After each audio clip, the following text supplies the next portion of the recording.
Some goodbyes happen in ways that defy everything we understand about life and death. This is the story of Dr. Robert Hayes, an oncologist at Memorial Hospital in Chicago. In 22 years of experience, thousands of patients, countless final goodbyes witnessed, but nothing prepared him for the moment James Whitmore waved from the 5th floor window, 3 hours after his body had been taken to the hospital morgue. Let me tell you what happened on March 12, 2023. Jim Whitmore had been fighting pancreatic cancer for 18 months, a battle he knew from the beginning he would eventually lose. But Jim wasn't the type to give up. He fought through every treatment, every setback, every painful day. Dr. Hayes had been his oncologist since diagnosis. They'd developed the kind of bond that forms when you walk through darkness together. Jim would joke, even on his worst days. Called Robert Doc instead of Dr. Hayes. Talked about his grandchildren, his garden, the life he still had, not the one he was losing. By March, the cancer had spread everywhere. Liver, lungs, bones. The treatments weren't working anymore. It was time for hospice care. Jim's family wanted him home, but his condition deteriorated quickly. On March 10th, he was admitted to Memorial Hospital, 5th floor, palliative care unit, room 512. The room had a large window. Jim loved that window. Even when he could barely move, he'd ask the nurses to open the curtains. He'd watch the street below, the trees, the people going about their lives. "I like seeing the world still turning," he told Dr. Hayes. "Reminds me I was part of it. Still am, for a little while longer." Jim's family was there constantly. His wife, Margaret, their 3 children, David, Susan, and Emily. 7 grandchildren rotating through in pairs, trying to say goodbye without really saying it. On March 11th, Jim's breathing became labored. The morphine was increased. He drifted in and out of consciousness. But every time he woke, he'd look toward that window. Dr. Hayes visited him that evening. Jim was awake, barely. His eyes found Robert's face. "Doc," Jim whispered. "Promise me something, anything, Jim. When I go, tell my family I'm okay. However you can, promise." Robert squeezed his hand. "I promise." At 2:17 a.m. on March 12th, James Whitmore took his last breath. Margaret was holding one hand, David the other. The family surrounded him. Quiet, peaceful, the way Jim had wanted it. Dr. Hayes wasn't there for the actual death. He was called 15 minutes later.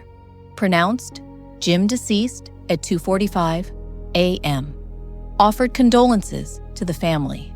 Stayed with them for half an hour, answering questions, providing comfort.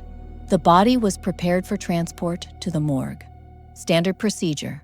At 3:30 a.m., the orderlies took Jim's body down to the basement level. Morgue. Cold storage. Dr. Hayes walked the family to the elevator. They were going home, exhausted, grieving. But there was also relief. Jim wasn't suffering anymore. "Thank you for everything," Margaret said. "He loved you, you know. Trusted you completely." "I loved him too," Robert said, and meant it. The family left at 4 a.m. Dr. Hayes went to his office to complete paperwork. Death certificate, final notes, the administrative aftermath of losing a patient. At 4:27 a.m., his phone rang. The night nurse. "Maria, Dr. Hayes, you need to come to the 5th floor. Now." "What's wrong?" I can't explain on the phone. Just come. Please." Robert ran. When a nurse says, "Come now," you run.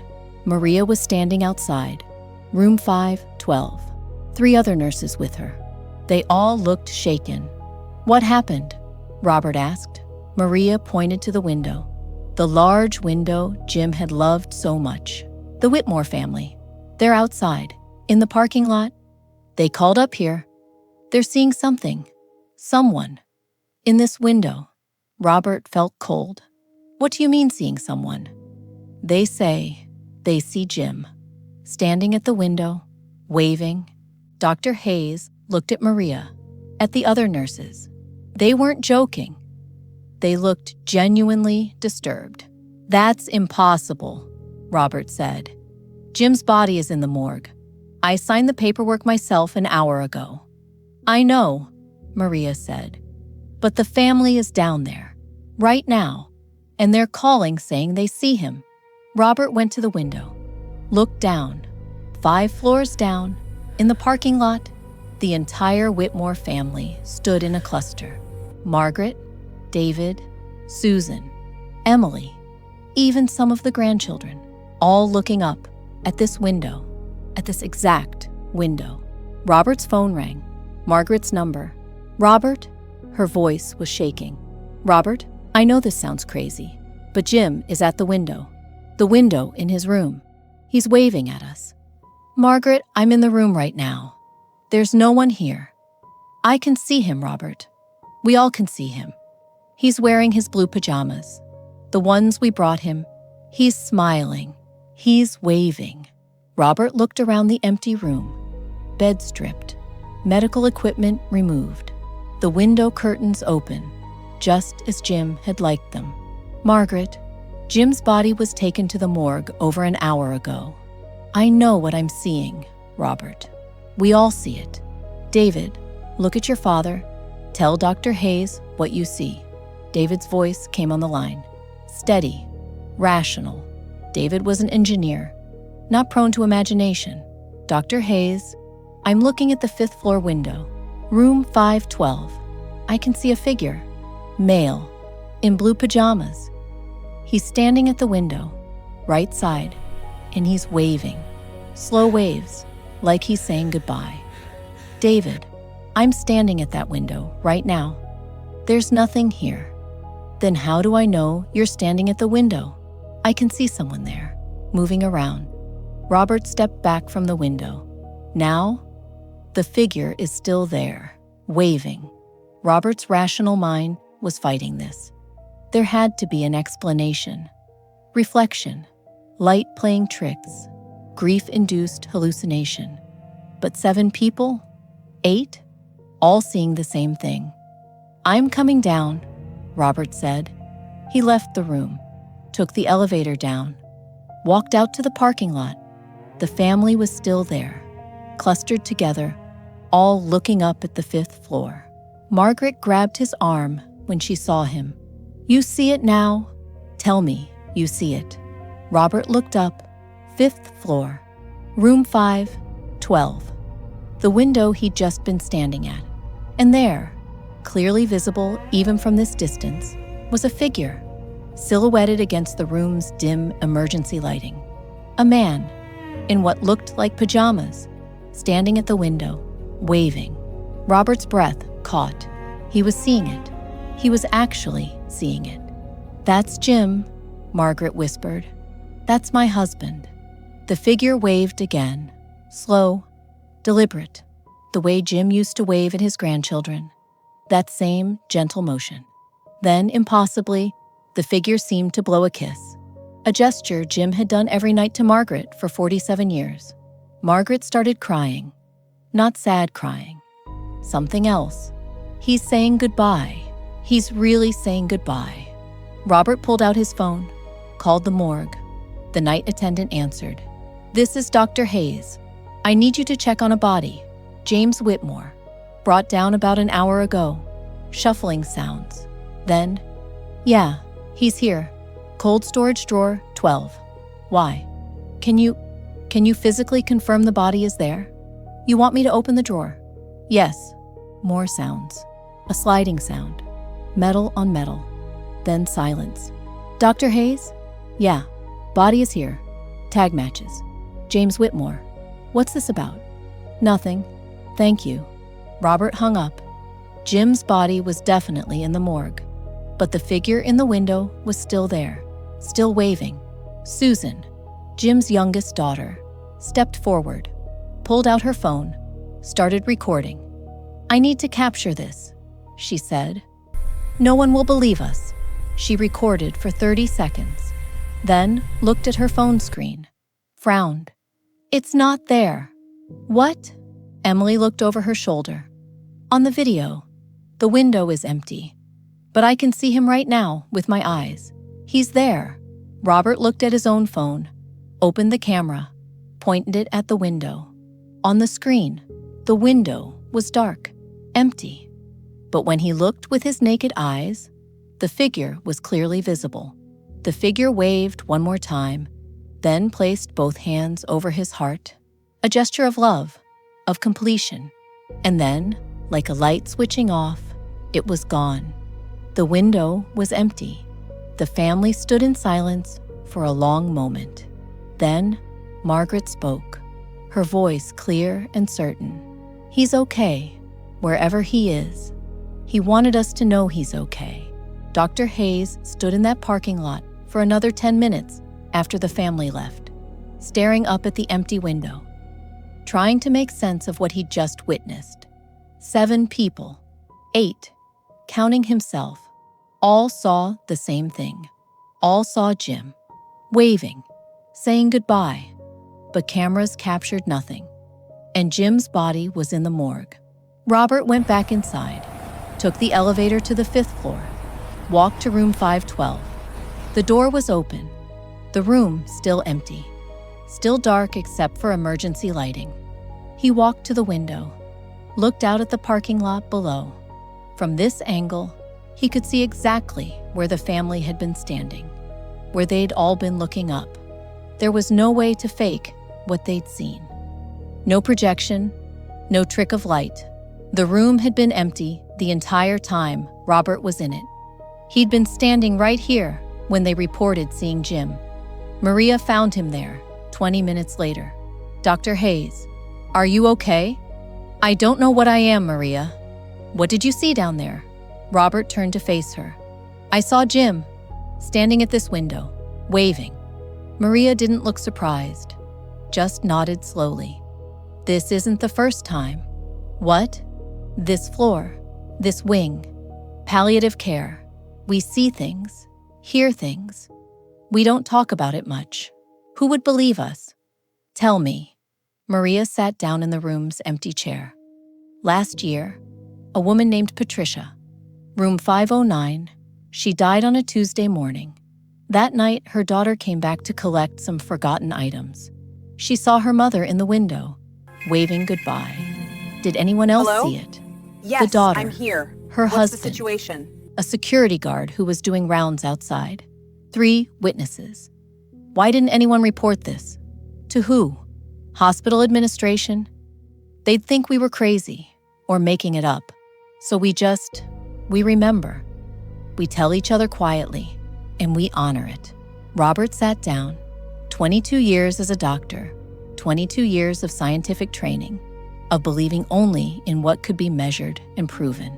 And yet, I promised him, Robert said quietly, Jim. Before he died, he made me promise to tell his family he was okay. However I could. Promise. Maria smiled. Maybe he kept that promise himself. Over the next few days, Robert couldn't stop thinking about it. He reviewed the timeline again and again. 3:30 a.m., body taken to morgue. 4:27 a.m., family reports seeing Jim in the window. 4:45 a.m., Robert confirms body is in morgue, while simultaneously seeing the figure. No rational explanation fit. He called Margaret 3 days later, just to check in, see how she was doing. We're okay, she said. Really okay, because of what we saw that night. You're certain it was Jim? Absolutely certain. I know my husband's gestures. The way he waved, the way he blew that kiss. That was Jim, and he was telling us he made it. Wherever he went, he made it safely. The video didn't capture anything. I know. Susan tried everything. Different cameras, different angles, nothing recorded. But we all saw it. We know what we saw. Do you think, Robert hesitated, do you think he was actually there? Or was it our minds creating what we needed to see? Margaret was quiet for a moment. Does it matter? Either way, we got what we needed. Closure, peace, the knowledge that death isn't the end of love. After they hung up, Robert sat with that thought. As a doctor, he wanted to understand the mechanism, the how, the scientific explanation. But as a human being who just watched a dead man wave goodbye to his family, he was beginning to accept that some things couldn't be explained, only experienced. He started paying more attention after that, to the stories other doctors and nurses shared, quietly, carefully, the things they'd seen that defied medical understanding. They were everywhere. These moments when the boundary between here and there became thin enough to cross, or at least thin enough to reach through. 2 months after Jim's death, Dr. Hayes was invited to speak at a palliative care conference. The topic was end-of-life experiences, deathbed visions, the phenomena that occur in those final hours and days. Robert had never attended these sessions before, too unscientific, too anecdotal, but now he was curious. The speaker was Dr. Elena Vasquez, a hospice physician from Seattle. She'd been studying end-of-life phenomena for 20 years. "We've documented thousands of cases," she explained. "Deathbed visions, after-death communications, shared death experiences where family members report seeing or feeling something at the moment of death, even from miles away." She showed slides, data, patterns. In approximately 30% of deaths, family members report some form of contact within 72 hours. A dream, a scent, a feeling of presence, and in rare cases, visual appearances. Robert raised his hand. "What about appearances that multiple people witness simultaneously?" Dr. Vasquez smiled. "You've seen one." "Yes. Tell me." Robert described Jim's window appearance. The 8 witnesses, the failed recordings, the impossible timing. When he finished, Dr. Vasquez nodded. Classic shared after-death communication. The fact that it couldn't be recorded is actually common. These phenomena seem to exist in a space that human consciousness can perceive, but technology cannot capture. Why? We don't know. One theory is that consciousness, whatever that is, can interface with other consciousness. But cameras, recording devices, they're just machines. They capture light waves, sound waves. But if this phenomenon exists outside those spectrums, she pulled up another slide. Here's what we do know. These experiences have measurable effects: reduced grief, better coping, lower rates of complicated bereavement. Whether the experiences are objectively real or psychologically generated, they serve a profound purpose. A doctor in the front row spoke up. "But you're talking about this like it's all in our heads. Grief-induced hallucinations." "Am I?" Dr. Vasquez countered. "If 8 people see the same thing, at the same time, in the same location, and it provides them with genuine comfort and closure, does it matter what label we put on it? Real or hallucination? Those categories might be too limited for what's actually happening." Robert thought about that. His entire career had been built on categories: diagnosis, treatment, cure, or death. Clear boxes, clear labels. But Jim, waving from that window, didn't fit in any box. After the presentation, Robert approached Dr. Vasquez. "You've seen this before," he said. "The window appearances. Dozens of times. Hospitals are interesting spaces. The boundary between life and death is crossed constantly. Sometimes it seems like that boundary gets thin, permeable. Why windows specifically? Windows are thresholds, transition spaces, between inside and outside, between here and there. symbolically powerful. Maybe that's why so many of these appearances happen at windows, the dying reaching back through a threshold to wave goodbye. But Jim's body was in the morgue. His body was. But if consciousness exists independently of the body, even temporarily, maybe the body's location doesn't matter. Maybe consciousness can appear wherever it needs to appear. Robert wanted to argue, wanted to demand proof, evidence, scientific rigor, but he couldn't, because he'd seen it himself. Over the next few months, Robert changed how he practiced medicine. Not the technical aspects. He was still the same skilled oncologist. But he started listening differently. When patients talked about seeing deceased loved ones. When families reported strange occurrences around the time of death, he didn't dismiss them anymore. Didn't chalk it up to medication or grief or confusion. He listened, and often he shared Jim's story. Carefully, only when it seemed appropriate. The reactions were always the same: relief, recognition, the grateful acknowledgement of someone who's experienced something impossible and feared being called crazy. "Thank you," one woman said, after Robert told her about Jim. Her father had died 2 weeks earlier. She'd seen him in her dream the night of his death, telling her he was okay. "Thank you for not thinking I'm insane." "You're not insane," Robert said. "You're someone who received a message, and that message brought you comfort. That's not insanity. That's grace." Dr. Robert Hayes still works at Memorial Hospital, still treats cancer patients, still walks that difficult journey from diagnosis to whatever comes next. But he sees his work differently now. He understands that his job isn't just to treat the body. It's to honor the whole person, the consciousness, the spirit, whatever we want to call that part of us that seems to exist beyond the physical. Room 512 still has that large window. Other patients have occupied that room since Jim. Some love the window, just like he did. Some find it unsettling, and sometimes, late at night, staff members report seeing a figure there, in the window, waving. Maria doesn't work night shift anymore, but she visits sometimes. Brings new nurses up to the 5th floor, tells them quietly about Jim, about Patricia, about the others. If you see something, she tells them, don't be afraid, and don't dismiss it. Honor it, because it's a gift, a reminder that we're not just treating bodies. We're witnessing souls in transition. Margaret Whitmore visits Dr. Hayes once a year, on the anniversary of Jim's death. They have coffee, talk about Jim. Remember, do you still think about that night? Robert asked her last year. Every day, it changed everything for me. I absolutely know, that Jim is okay, that he's somewhere, that death isn't the end.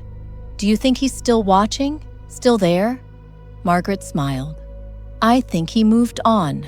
That night at the window, that was his goodbye. His final gift to us. He kept his promise to you. And then he was free to go wherever souls go next.